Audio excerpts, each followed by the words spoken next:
That's actually the boyfriend that had the gut feeling. Yeah. The protective feeling. The motherly. Fatherly. Fatherly. Yeah, sorry. Hey guys, what is up? I'm Max. I'm Wenji and welcome back to Reacticorns. The place where we tell you guys to always trust Your gut. belly. Gut. If your belly wants Gut. chicken nugget, you give your belly chicken No, nugget. you don't. If your belly wants big old fatty milkshake, give it to him. No. Give it all at once. No. That's your policy. So that's why I always trust my gut. Why you have a lot of gut. More gut to trust. Anyway guys, we're gonna check out some people that should have trusted their gut instincts. First story. Once I was walking home alone at night and I was just listening to music and looking at my phone when I suddenly felt like something wasn't right. I looked around. You had too much milkshake. That would never be an issue. I looked around and saw a car following me closely. So I started to walk on the other side of the street and all of a sudden the car parks up ahead of me and opens his door a little so he could easily pull me in. I thought that I was just overreacting, but deep down I knew something was off. So I turned around and walked the other way. When I looked back, he jumped out of the car and started to follow me. I started to walk a little faster. I turned around and he was jogging towards me. It should be noted that this dude was like 6'4" and at least 200 pounds. I ran into a corner store and he ended up going in there twice, didn't buy anything, but looked right at me and grinned. I got someone to walk me home and I made sure to lock all the doors.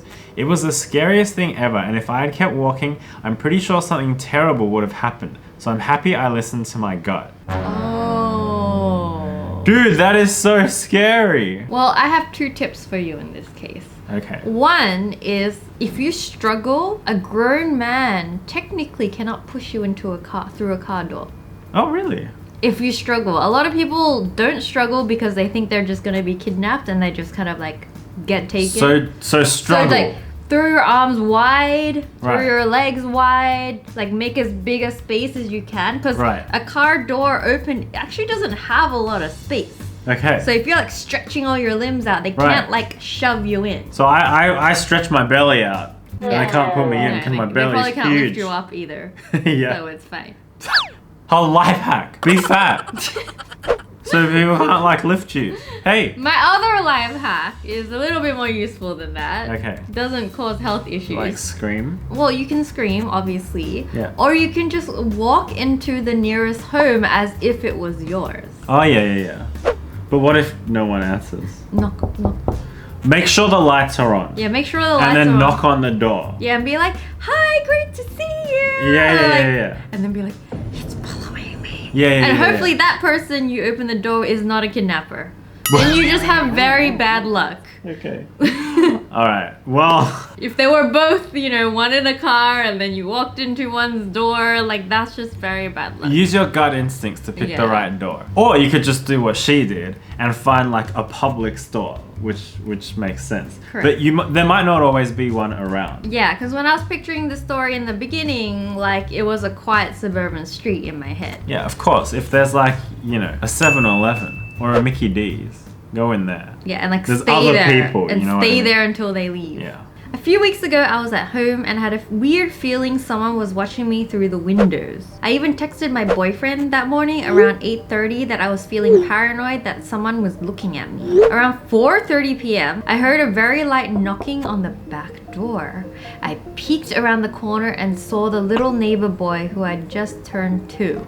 Okay, so nothing to worry about then. It turns out he had opened his front door and walked right out. His parents had been searching for him for about 45 minutes and the police were on their way. We live in an area with lots of thick woods, steep hills, and wildlife, so he could have easily been lost or severely injured. If I hadn't been paranoid and on high alert, I never would have heard the knocking on the back door. Oh.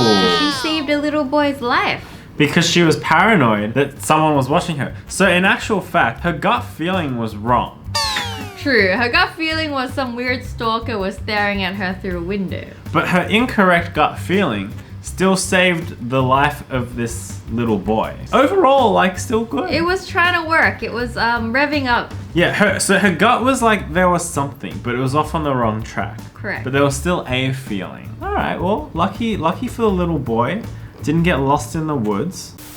Not really a life-saving moment, but definitely avoided a trip to the hospital. I was staying the night at my grandma's house and I had to get up to use the restroom. I was walking in the dark and I stopped because I had a bad feeling and switched on the light. Right in my path, a couple of feet away was a scorpion. I almost definitely would have been stung. Oh, that is so scary. How would you know though? Like, it's so crazy that they can just feel, oh my gosh, something's not right, better turn on the light. And then there's a scorpion there. Like, out of 9 nights out of 10, they probably wouldn't have turned on the light. You know what I mean? I would disagree. I think it's pure coincidence because, well, one, she was staying at her grandma's house. So it was a new place. Unless they always stay at their grandma's house. Yeah, but usually when you switch places, you're not at home. You're a little bit more alert than normal. Really? If I sleep at someone else's place and it's nighttime, I will usually like just fumble around in the dark because I know where the bathroom is. I'll just kind of, and get there. Well, you'll be stung by a scorpion. My brother and I shared bunk beds and I had the bottom bunk. One night, I suddenly woke up, my body itching to get out of bed. I figured I needed a drink. I was barely out of the bedroom when there was a huge crack sound. My parents woke up and rushed in to find that the wood supporting the top bunk had split and was stabbing into where I would have been sleeping if it was a few seconds earlier or a couple minutes later. Oh my gosh. Oh, he would have been like Skewered. pierced. Skewered like a roast pig. That is so scary. I'm always scared of bunk beds for that reason. Yeah, I've never slept in a bunk bed in my whole life. I'm scared of being at the top because Right. I feel like I'm gonna fall off. Like I feel like I roll around when I sleep and She don't know. does roll around. Do I? Yeah. Oh, okay. Well, I'm glad I never slept in a bunk bed yet. But now even the bottom is dangerous. Yeah, well, I never like sleeping on the thought of sleeping on the bottom just because I'm looking at another bed. It's a weird concept. Like, as an only child, I'm used to just staring at the ceiling. Yeah, anyway, I'm glad I never had a bunk bed or a brother or a sibling. Well, imagine that. That's like so lucky. It's just minutes. That one moment when it happened. I was at a bonfire and had planned to get a ride home with one of my friends. I got really anxious right before we left. He wasn't drunk, but something felt off. On his way home, he hit a light pole and it ended up falling and crushing the passenger seat where I would have been sitting. He was fine, just had a few scratches, but I likely would have died. Ooh. Wow, that's crazy. So he wasn't even drunk. No. So like, why would you get suspicious, right? Because normally, if the person's drunk, obviously you're gonna be like, no thanks, and also you shouldn't be driving. Yes. But like, if they're not even drunk, surely there should be no problem. So their spidey senses were tingling that night. They knew. Wow. These ones are crazy. The last two. Yeah. This one and the one before, they're like Yeah, it's just like crazy. that moment where you almost got hit on the head by that basketball hoop. Yeah. I still remember that story. It was very Oh. scary. Yeah. My boyfriend had to go home for the night. He left and came back 5 minutes later. He said he had a feeling he shouldn't leave me home alone. The next day, we saw a man's footstep in the snow on my back porch, most likely waiting for my boyfriend to leave the house. Oh my gosh. Ooh. What a diligent boyfriend. Lucky you're not single. Yeah, that's actually the boyfriend that had the gut feeling. Yeah. The gut instinct. The protective feeling. The motherly. Fatherly. Fatherly. Yeah, sorry. Father Goose had a gut feeling. You never have that gut feeling to protect me. You're kind of like, she's fine. You're fine. I have no gut instincts. Anyway. Just a lot of gut. I just have a big gut and no instincts. If I'm not around, I don't know if he'll still be here. I like protect him. I am the father goose.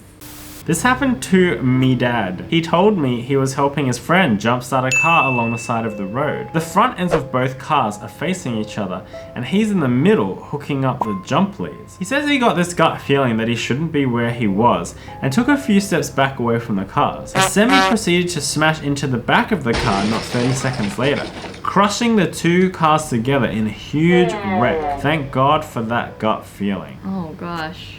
He likely saved either his life or at least his like legs. You know what? The height of that, True. not gonna be good. Yeah, that's it. I mean, I guess that would feel strange anyway, just standing in between two cars like facing each other. It doesn't feel right. No, it You know what I doesn't mean? right.